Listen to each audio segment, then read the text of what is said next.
Yo, what's cracking? What's cracking? Yo, I just wanted to jump on here and talk about Shedeur Sanders, man. Uh, just a little bit. Um, apparently, they were saying that basically that Shedeur was not, having good interviews with some of the coaches, and this was Colin Coward saying this. There was several other outlets saying this and everything like that. I just look at it like this, man. Shedeur just got to go out and ball out, man. They gave you an opportunity. If you messed up, you messed up. If you didn't, you didn't. If they drag your name through the mud, it is what it is. If they're not, and it is true, then go handle your business, man. That's all you can do. Um, I look at Shedeur Sanders as a great talent and great football player in college. People are talking about the record of 13-12 in the Power Five, but the first season they struggled. They didn't have the offensive line, and Coach Prime did not want to run the ball. He said they couldn't run the ball. He didn't want to run the ball, and they had all the talent in the world to run the ball. I'm not gonna go for that. It was that he was trying to showcase Shedeur, and we all know this. Everybody knows this. And I'm a Shedeur fan as well as Coach Prime and Colorado Buffs, all that, man. But at the same time, you got to keep it real and 100. Um, you know, um, he got drafted 144th. I would shoot if I was Shedeur. I will market that jersey 144 is the new shirt, the new brand 144. You feel me? And brand that and you know and try something with that as well. And you know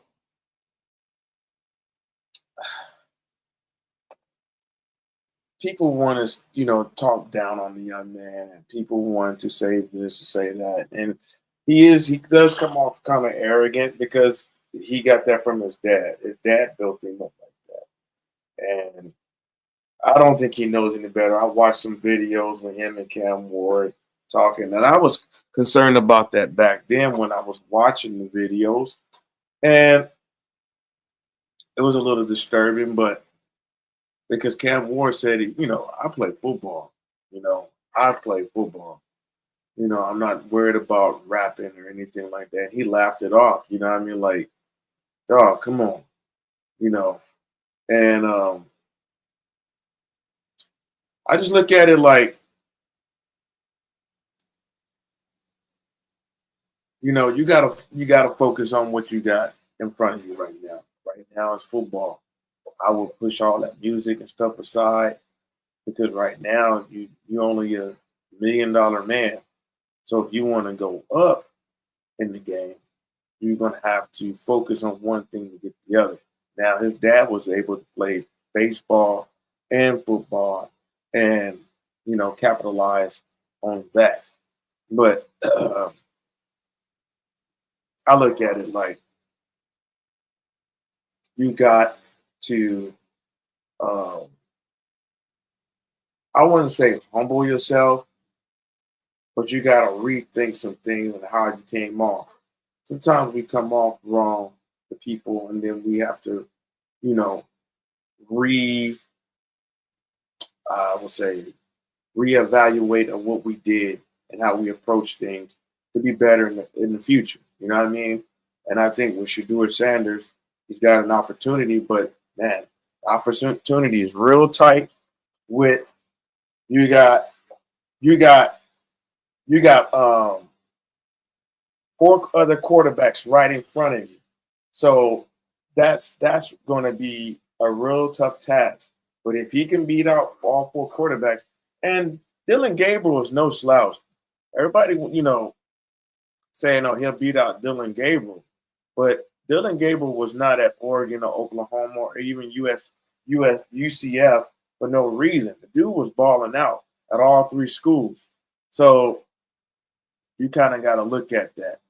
Um, but at the same time, he struggled against Ohio State. I mean, Shedeur struggled against Kansas. He struggled against BYU. These NFL scouts, they're looking at stuff like that. They're looking at stuff like that, right? He struggled in the Pac-12 towards late. He had some outstanding games, but towards the end, his offensive line was just, and he was like, well, he dogged his offensive line. At the same time, his offensive line, right, stood by him when people were saying he was dogging his offensive line out. So, I don't know how his character is off camera or even, with the team. Um, some people say he's arrogant, he's cocky, or this and that, which, I mean, we've seen video of him talking smack with him and Cam Ward. So I don't know. It remains to be seen. But I will say this, that Cleveland Cavaliers, if they play their cards right with him, he's going to be a great quarterback. If not, they're going to trade him. One of them are getting traded. Dylan Gabriel or Shedeur Sanders is going to get traded. And now I will say this. Flacco, he's not going to get you a championship, but he will win you some games. He would throw away games. But Flacco, if he wants to win you some games, he's going to win you some games. Pickett, too. Are they great quarterbacks? Pickett, he's an average quarterback. Flacco, he's past his prime. Dylan Gabriel and Shedeur are remaining to be seen. And Deshaun Watson, I think he's done for. So I think he's done for with the NFL. They probably going to have to still pay him that bag, though. So it is what it is. But he walked away with a lot of cash, and, his injuries are nobody. I don't know if anybody wants Deshaun Watson. So, but, hit the notification button. Coach Cali Sports Talk, you know what I mean? And like and subscribe. Also, man, if you can check out New Legacy Martial Art Academy on YouTube and like and subscribe, hit the notification button. And DJ Killer Cali, the notification button. I'm also on X. That's the X, Coach X at Coach Cali Sports, right? And also I'm on Facebook as well. On the New Legacy Martial Art Academy and DJ Killer Cali. I haven't made a Coach Cali Sports Talk page on Facebook yet. But anyway,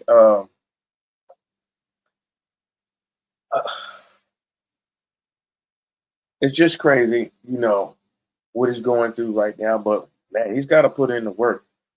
And it starts yesterday. He's got to put in the work. If he puts in the work, and, some players at the Cleveland Browns, they want to play with him, man. So if he does his thing and earns that spot, just like his dad make his players earn a spot, he'll be the starting quarterback. Maybe by week 3 or week 4, maybe later in the season. We don't know, man. If not, he's going to be traded, or his rights will be traded to a different team, which I don't know if Cleveland Browns are really in his best interest, but we'll see, because they was not really excited on picking him. So we'll see. But they say that the head coach is a quarterback whisperer. So we'll see. We will see. Also, the NFL on Jeff Ultrich has fined the Atlanta Falcons 350,000, and I think Aldridge got fined $100,000 for the prank uh, that his son did, and there's probably going to be more stuff going on down the line. We don't know with the Sanders family, so we'll see. Um, um, with the Raiders, man, I want to jump on the Raiders a little bit. I'm excited about the Raiders. The Raiders, they got a kid. They got two guys out of FCS, right? They got Cam Miller and another young man from Montana State, I believe. Those guys are like the top echelon of FCS quarterbacks. So um, for the Raiders, on top of Geno Smith, but we got Ashton Genty and some other players out of the draft, and hopefully, they don't run off Ashton Genty like they ran off Jacobs, man. So um, we'll see. We'll see. Um, I think the Raiders should have picked Shedeur Sanders. I mean, Tom Brady. Tom Brady passed up on him. I don't know what. I don't know if it was all Tom Brady. I know it was the owner too. But he had a good relationship with the owner. I didn't see why the Raiders passed. I was so upset when the Raiders passed up on Shedeur Sanders when they had a chance to pick him up. I would have took my chances and picked him up and then worked with him on the off season when they have all this time to work with him and get him understanding the offense and the chalkboard. Everybody complaining he don't saying that he didn't know certain things on the chalkboard and different things like that. I would have worked with him and mentored him to understand the chalkboard. You know, that's what I would have did because his accuracy is top notch. So work with him on that, working on him with not taking so many sacks, um, um, unnecessary sacks, because in the NFL, if you do that, you're gonna have problems if you're taking sacks like that. That's one thing in the NFL you cannot do. You can't take sacks like that. You can't. You can't. And I think that's another issue with some of the NFL owners. They might have felt like he was taking too many sacks and things like that. But his numbers with a offensive line, and I won't even blame his offensive line. Some people are blaming. I blame the offense that Coach Prime was running because at the end of the day, he was trying to showcase Shedeur. So the running backs, they getting told that they were trash, they were this, they were that, and I don't believe that. I don't believe that those running backs were horrible.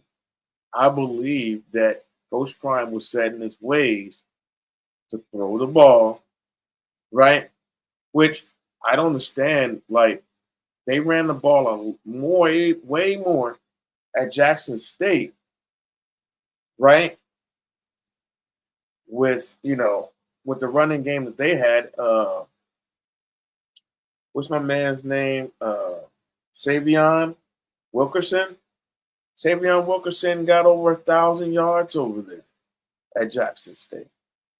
So, and plus Shedeur threw for almost 3,000 yards or something like that, 3,000 yards. So it was like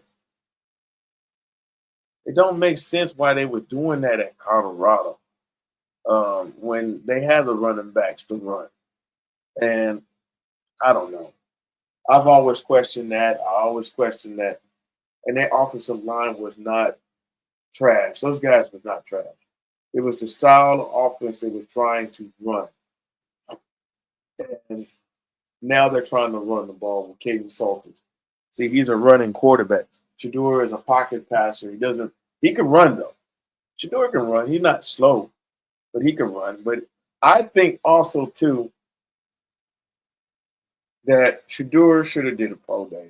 Um, he should have did a pro day, and I think he would have shut up a lot of people. They would have left him alone. If he would have did the pro days instead of standing around being a celebrity, he would have got picked in the first round. But because he did not do a pro day like the rest of his team, I don't know if Travis Hunter did. I don't know. Travis didn't have to, but the rest of them did, and Shedeur should have. But he thought he was up there with Travis on that same level, and it wasn't. So that kind of hurt him. That hurt him a lot, not doing a pro day. But anyway, I just wanted to jump on here real quick and say that, man, I just thought that, um, I think they were pretty harsh on Shedeur, but we're looking from one side of the window. We're not looking from the NFL's point and what they're feeling. And so you got to look at that as accountability too. If they're saying that this is happening, then it is what it is. So, and that also that he was kind of tanking interviews. So that kind of rub people the wrong way if that's the case. I don't know. I wasn't there. But I will say, from this point on, Shedeur, man up, leave all that jewelry. Or we've been saying this. Everybody's been saying this. Leave that jewelry and all that music stuff alone right now. Handle your business with the Cleveland Browns. If you want to get that paper, right? You want to get that big contract? Because let me tell you this. From what it looks like right now, you're not going to get a big contract in probably 3 years from now. If you start. Kind of like how Russell Wilson was playing for the league minimum, I believe. The whole time he won this championship. He was playing for the league minimum. Then he got the bag and then he fell off from that point. So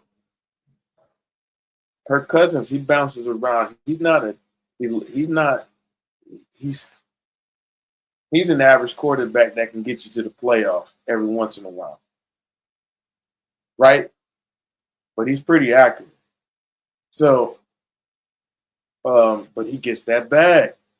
He finds a way. He plays enough games to win enough games to get a big check. Somehow, I don't know who is his management, but whoever management Kirk Cousins, they're outstanding because he gets a bag everywhere he goes, and he doesn't win anything. He doesn't win. He hasn't won a championship or nothing. So it is what it is. All right, y'all. I'm about to tap out of here. Till the next time. Deuces.